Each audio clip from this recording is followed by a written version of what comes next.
A very warm welcome back, Salarah here. And today I am so delighted to bring you a topic and conversation that seems to be coming up in my coaching sessions, more and more online, in my retreats, pretty much at the center of every conversation that I am having around the law of attraction and manifestation. And this, my friends, is all about our nervous system.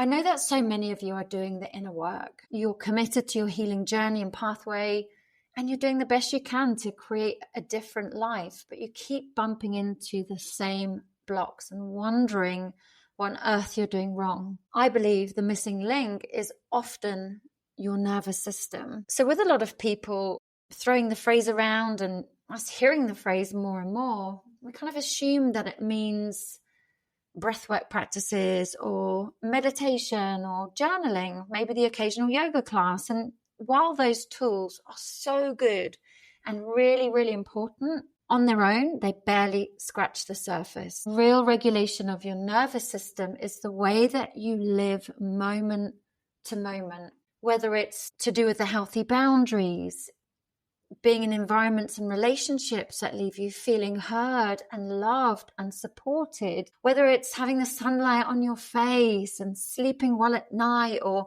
food that keeps your energy steady and your brain clear and feeling good about yourself, whether it's choosing connection instead of isolating yourself, or whether it's pacing yourself, so not overcommitting instead of pushing yourself.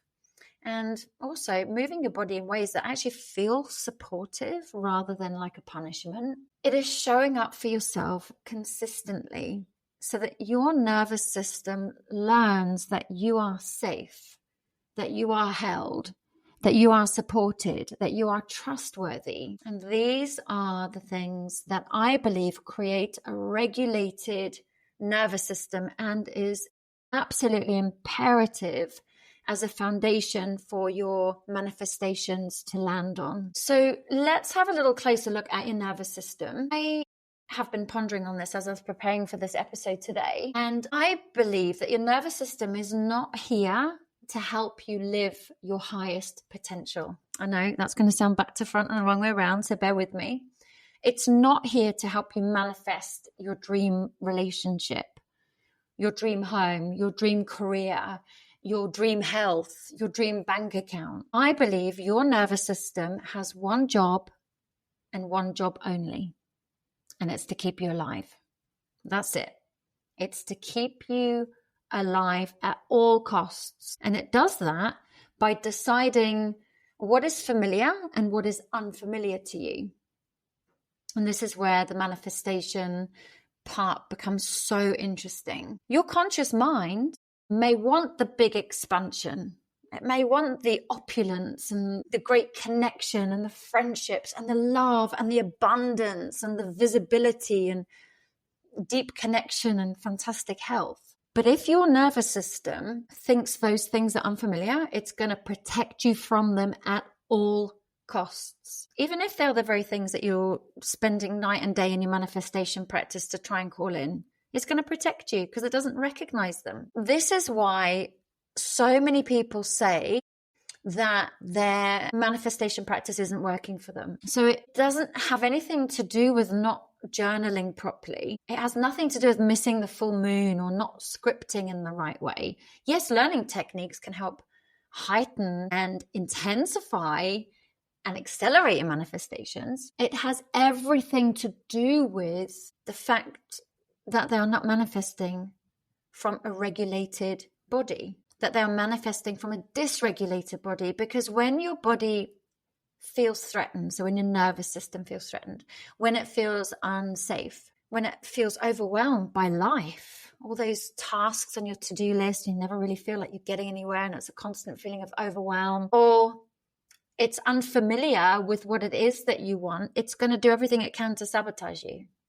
And it does do it in extremely subtle ways as well. We don't even know it's happening half the time. It's like you'll ghost somebody who finally starts to treat you well, or you'll procrastinate on the thing that would move your business forward. You will perhaps overspend the moment any money comes in, or perhaps you'll create chaos when life gets too calm because it's so unfamiliar. It's like, hang on a minute, something can't be right here. So subconsciously we sabotage ourselves. And we don't do this because there's something wrong with us and because we're broken and because we're weak. We're simply doing it because our nervous system feels so much safer in what it has known our whole life than the safety it feels in the life that you are wanting to or trying to create. So now this next part is so important. Your nervous system, it does not measure good or bad. So it's a bit like saying your subconscious mind doesn't know the difference between what is real and what is imagined, what is good, what is bad. It measures familiar and unfamiliar. And that is why people can stay in an unhappy relationship or toxic dynamics, or perhaps even chaotic jobs where they feel undermined or belittled, or consistently create financial instability, not because they enjoy it. No, because their body has rehearsed those states for so long that they absolutely feel normal. And the unfamiliar, even if it is healthy, is an absolute threat to your nervous system. So that is why it's so important with any law of attraction work and working on manifesting certain outcomes, it has to include nervous system work, because you can't hold a life that your body does not feel safe receiving. That's why I said at the beginning that it's not just about breath work. It's not just about meditation here and there. It's not about the occasional journaling or ticking something off your list to move you through overwhelm. It is the way that you live from moment to moment, the minute you open your eyes to the moment that you go to sleep at night. And all the tiny little micro moments in between the day is either regulating you or dysregulating you. And most people have absolutely no idea that this is even happening. So let's take a look at the mornings, because the mornings absolutely set the tone for your entire nervous system regulation, your vibrational field when it comes to manifesting the law of attraction. And if you open your eyes and the first thing that you do is grab your phone and scroll on social media and send your mind into comparison or overwhelm because of the negativity on the news feed about the state of the world or whatever else it might be, your nervous system goes straight into activation. And that is fight or flight in the first 30 seconds of you waking up. And if the first thing that you do is down a coffee before your stomach has even had time to wake up, your cortisol levels are going to spike, adrenaline is going to increase, and your body is already bracing itself for the day. Whereas if you go for a herbal tea and you take a few deep breaths and a moment of grounding outside perhaps, or listening to affirmations, your entire system is going to shift into calm instead of chaos. And this is how you can rewire your nervous system over time so that you can make this calm a familiar feeling rather than the chaos. And when we make micro shifts like this throughout the day, it can completely and utterly change the vibration that you're carrying from one moment to the next. And believe it or not, even food plays a role in whether your nervous system is regulated or not.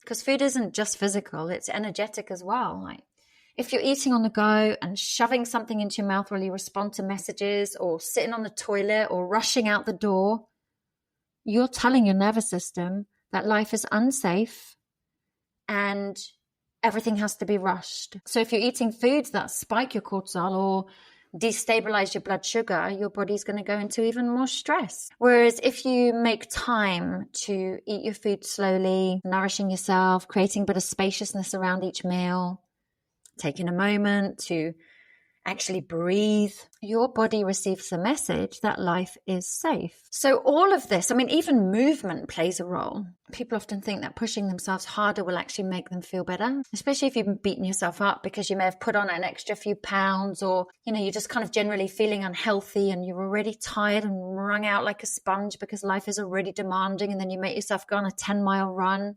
If your body's already stressed, then you put it through a 10-mile run or high intensity workout, it's going to go further into dysregulation.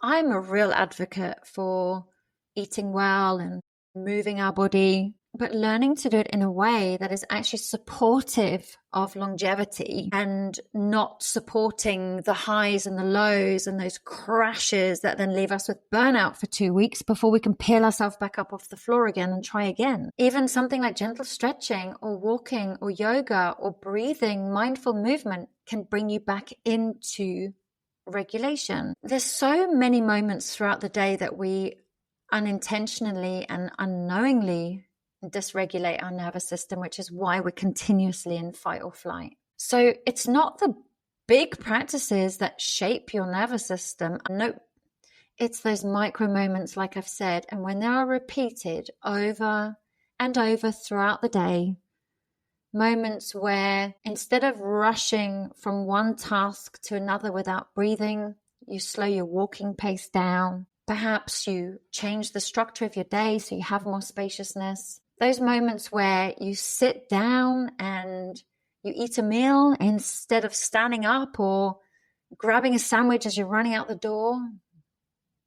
And instead of those moments when you scroll and absorb all the doom and gloom on social media, and instead swap it out for some instrumental music or listening to an audiobook or doing a meditation even. And even those conversations that we have, whether it's at the hairdressers or the coffee shop or having a chat to a friend on the phone where we're gossiping and we're comparing ourselves to other people.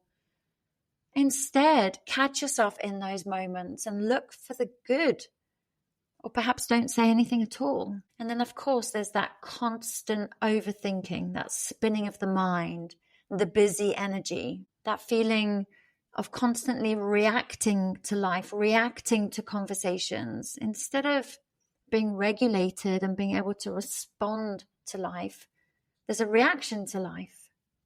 And all of these tiny little choices throughout the day tell your nervous system that you are either safe or not safe, depending on what those choices are. And when your body does not feel safe, because of these hundreds of little micro moments throughout the day, it's not going to hold the energy of the magnetic force you want to cultivate to attract your dream life to you. In fact, it's going to be quite the opposite. That's why a lot of the scripting and visualization and affirmations and journaling and all of that, I mean, they're amazing. They're so good, but alone, they are absolutely not enough. And although meditation is beautiful, but if the other 23 hours and 45 minutes of the day are spent in stress, your baseline stays dysregulated. Because manifestations and outcomes that you desire responds to your baseline, not your occasional practices. So how do we shift this in a sustainable way? Because a lot of people make the mistake of trying to overhaul their whole entire life overnight. That's not only overwhelming for the mind and body, but it's so overwhelming for the nervous system. So I'm a great believer that just choosing one regulated habit at a time and becoming consistent with that regulated habit. And what you're slowly doing over a period of time is you're retraining yourself and your nervous system for a completely new baseline. And there's loads of different things that you can do. It's different strokes for different folks. You could, if you are an overthinker, you could wake up in the morning and get a pen and paper and just purge your thoughts, anything and everything, not even worrying about punctuation, allowing whatever just to leak out onto the paper. That's very, very healing, because we're getting rid of all the craziness that whirls around in our mind and plays a huge part in dysregulation. and we get it out, we feel so much lighter. Or perhaps as you wake up, you might decide to do some journaling. You can get beautiful gratitude practices, and they don't even have to take long. Like you can get 5-minute journals. It's just finding a way to intercept the baseline that you've created, which is more from a dysregulated nervous system, which is going to make everything you desire much harder to achieve. So there's loads of different things that you could consider doing. Perhaps swapping out that coffee, which is going to spike your cortisol first thing, into having a herbal tea, or trying something different if herbal tea isn't your thing. These are just examples. There's so many different things that you could do. And it's just choosing one of those moments to start with for the first 7 days and become really good at it and become really consistent with it and become so determined to change this. And then once you feel you've managed to do the 7 days in a row, you can bring in another practice to stack on top of that practice. So depending what your first one was, you may think, okay, so now that I'm having my herbal tea every day, perhaps whilst I'm drinking my herbal tea, I can either do my affirmations, either write them down, or you can listen to some great affirmation audios, or you can do some journaling, scripting, or perhaps even just sitting in silence and letting yourself listen to the sound of the birds, or just be completely present in your environment. Even if you do live in a flat and the neighbors are knocking about, just let yourself be really present in every single moment. Because like I said, it's not about overhauling your whole entire life overnight. That will completely defeat the object. That's going to overwhelm your nervous system. Just one small micro choice at a time. And the more you do it, the more natural and effortless it's going to feel. And you slowly but surely identify one new one each week and become consistent with that new one and establish them as new habits. So what you can do is, by replacing one small thing at a time, it can completely recalibrate your morning. And this is the choice that you are now making between two timelines. Picking up your phone is choosing the timeline of stress. It's choosing the timeline of chaos and an old identity. And picking up your affirmations is choosing the timeline of your empowered, healthy self. So one small choice repeated often becomes a whole new life. I work with so many people as well that end up making excuses about why they can't do things. And they're doing this without even realizing it. There is always a reason why they cannot start, or why something might be inconvenient for them.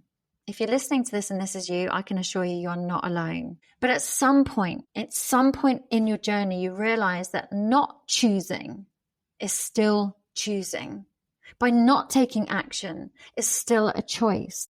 And when you avoid things that are going to help you regulate your nervous system, you are choosing a dysregulated nervous system. When you avoid becoming consistent with something, you are actively choosing stagnation.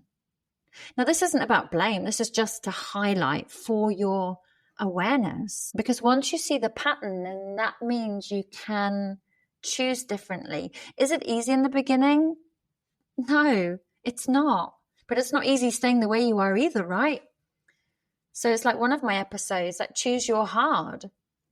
And that was a saying a dear friend of mine said to me once. We always have the choice of different timelines. And she said, choose your hard. I did do an episode on that. I do dedicate it to her. Your manifestations will be a direct reflection of what is going on within your nervous system. So if you do want to create a new timeline, your nervous system needs to feel safe with the life that you are calling in. Now, one of my favorite tools for this is visualization. Now, you're not visualizing to force your manifestations, which is what I did a lot in the early days. I was just visualizing really hard to try and call my manifestations in, not realizing I was actually causing myself more stress whilst I was doing that. But what you're doing is you're visualizing the outcome that you want to experience so that you can introduce your body to your future reality so that it starts to feel familiar. Because when something feels familiar, it no longer feels threatening, which is the message of this whole episode.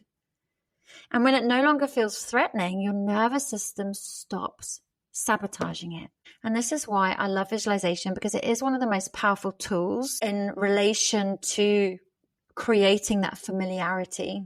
You're preparing your body to receive what your soul already knows is yours. So if you are wanting to go a little bit deeper in this conversation and look at other areas where you can work with regulating your nervous system, you can download my free ebook, Your Energetic Reset, and it's going to give you simple explanations and exercises and journal prompts to help you on the journey of regulation, so that you can regulate your energy and your emotions and shift your vibration.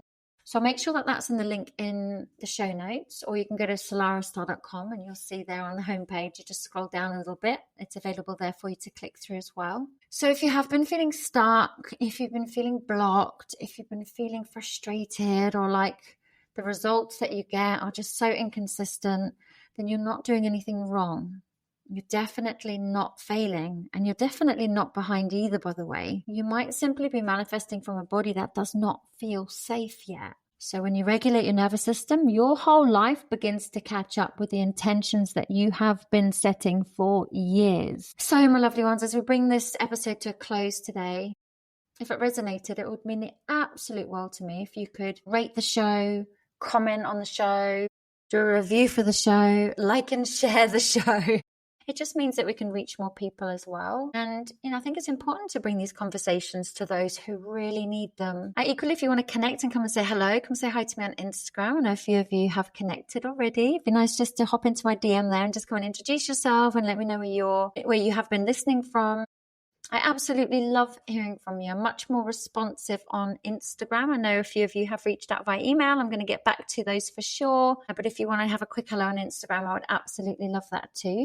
And yeah, it's always good to know what's landed. But also equally, if you have any questions, then let me know. And of course, if you want to dive deeper, you can always connect to inquire around one-to-one coaching. I would absolutely love to support you if I can on that. But for now, thank you for tuning in. Thank you as always for your support. And I look forward to being back with you same time next week. Take care. Bye for now.